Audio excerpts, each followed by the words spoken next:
Okay, so in this week's edition of How Do You Build Your Business from 100 million to 200 million, I'm going to first recap from last week.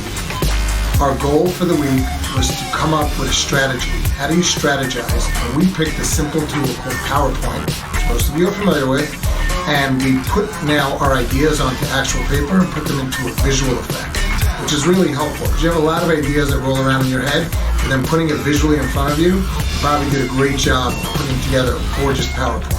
He then dissected it. Now above all, I'm sure many of you have come across this, I had a planned vacation for this past week, and I went to New York, we were traveling. Not being one-on-one with Bobby was a little difficult. But then when I came back, I realized how much he had accomplished by just letting him run with the ball by himself. And then that one day when we came back, we spent 2 hours together and really were able to accomplish a lot. For next week, I want to make sure that we focus on the networking wheel of how do we build our business through marketing. And what does that look like?